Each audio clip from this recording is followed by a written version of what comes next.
I've often said that when everything is racism, nothing is racism. Just like when everything is hot, nothing is hot. If everything's important, nothing's important, right?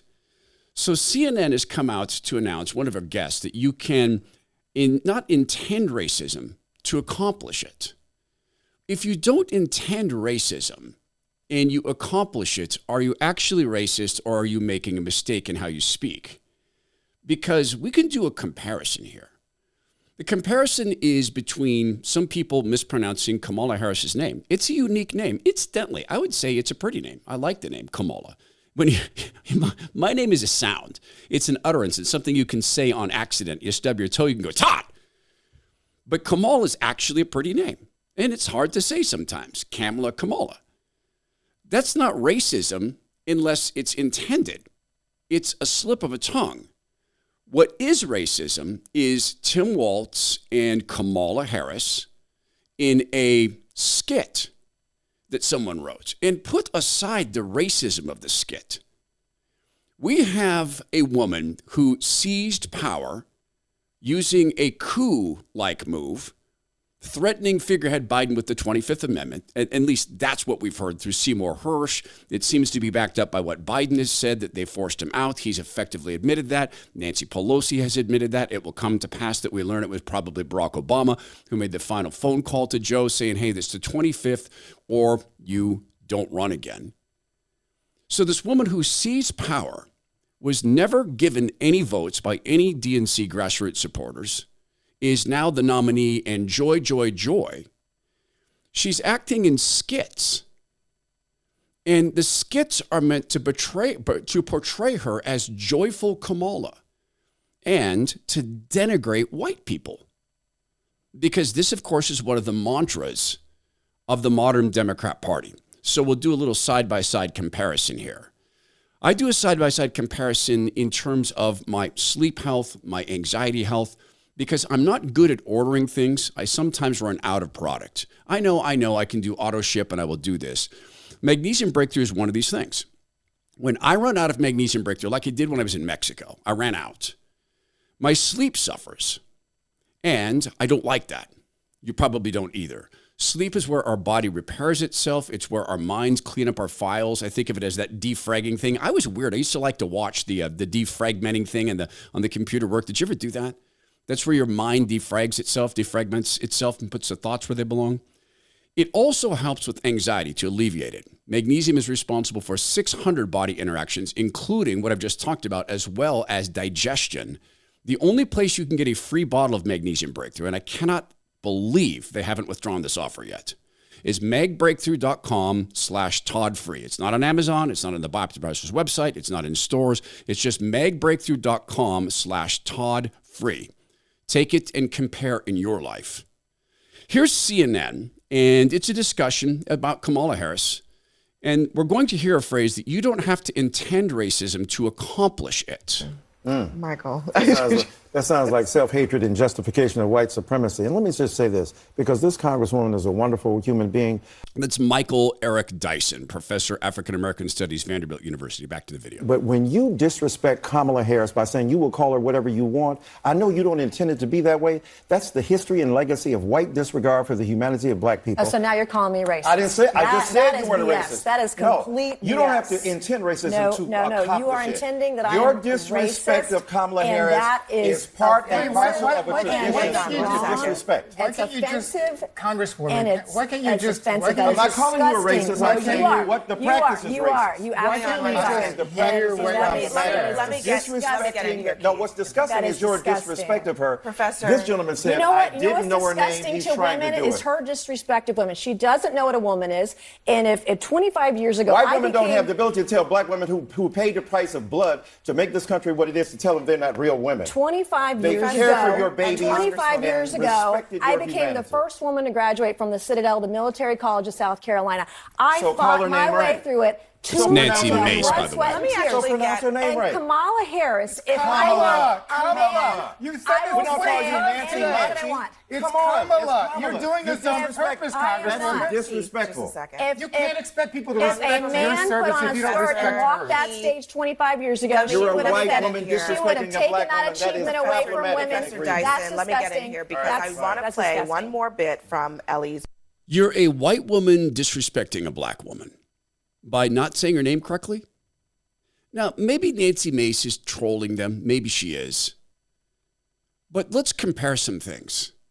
She is mispronouncing a name and it's racism. Could it also just be good old-fashioned human disrespect? Could it be trolling? No, because it has to be racism. One of the issues that the Democrat Party has done so well, one of the dynamics they played on so well, is taking the least important aspects of ourselves and making it the single thing that defines us. It's a brilliant move because it creates these shrill, breakable, thin little identities that don't have any strong base whatsoever, such as skin color. They don't mean, when they're talking about black, they don't mean a series of life experiences. They don't mean one's ancestors. They don't mean a cultural history. They don't mean the rich, well, to coin a cliched phrase, the rich tapestry of the differences between cultures. The African music, for instance, the African family structures, tribal structures versus the European structures. That's all very important stuff. And if you're brought up that way, to respect that and to understand that in your background, you're going to have a different view of things. But they don't mean that. They mean a skin color, which is shrill and breakable. It's thin, easily knocked over. So, of course, it has to be presented in this manner. But this point she made, Nancy Mace, got lost in the argument. If this DNC is having men traipsing across the stage pretending to be women, if that's not denigrating to women, nothing is. That is intended to denigrate. It's not that these men confused about their gender are intending to denigrate women. Many of them are. Many of them do worse than denigrate women. They threaten them. They steal their jobs and their scholarships. But it is an attempt to force people to lie. So this gentleman talking about, the professor talking about, this is white supremacy. This is forcing black people to change their names. Yeah, that was brutal. It was brutal thievery in the era of slavery to force people to change their names. Brutal. So is forcing people to lie that that man is a woman. So let's do a comparison. The professor said you don't have to intend racism to accomplish it. Okay. What is intended in this skit? Now, understand something. I don't walk around getting offended because of stupid Saturday Night Live skits. I don't. I don't care about comedy. We played the other day Ricky Gervais. I thought it was a funny bit. I can sit and laugh at comedians with whom I disagree. And they're not presidents. They're not trying to become president. Their political party is not using race as a pseudo-satanic effort to divide the country. It is, once again, the haves and the have-nots. That didn't work in America. You know why they stopped that, right? Because black people were doing well in America, still are. So they had to stop the have-not thing. So they chose race. Then they chose pretend gender. And it's always, always, always naming a victim. So this isn't a comedy skit. First of all, it's not funny. Secondly, it's being used to divide. And there's a really interesting detail about Tim Walz, the deeply, deeply perverted sick man. And I'm just looking at the fruits. I'm looking at his policies, what he wants done to little children. That's a perverted idea. Tim Walz and Kamala Harris in a play. And listen to the little fact about Walz afterwards. Like I have white guy tacos and What does like that black, mean? Like mayonnaise and tuna? What are you doing? pretty much ground beef and cheese. That's and, okay. Do you put any flavor in it? No. Oh. Here's the deal.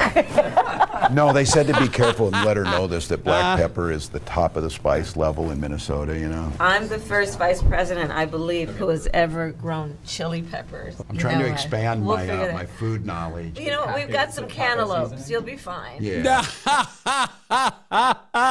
So joyful, so joyful. Why do you think those are quick cuts? I've already made a couple mistakes in speaking today. Why do you think those are quick cuts? Because it's scripted. Someone said, hey, here, Tim Waltz, this is who you're going to be. You're going to be the sitcom, dumb, stupid white father. Don't! Leisha, purple is a fruit. Right? So here's the fun fact. This came from Community Notes on Twitter. In 2016, then Representative Tim Waltz grabbed first place at Senator Al Franken's 6th annual Hot Dish Off. The recipe was for turkey taco hot dish, which contains green chilies, taco sauce, and chili powder, all hotter than black pepper. See, Tim Waltz is playing a role assigned to him. He's reading lines assigned to him. He's an actor. And this is how you act like a white guy. You don't eat spice. You eat mayonnaise. Just reverse this. Just reverse it. Let's say that President Trump had picked Tim Scott to be his running mate, the black senator from North Carolina? Let's say he picked Tim Scott.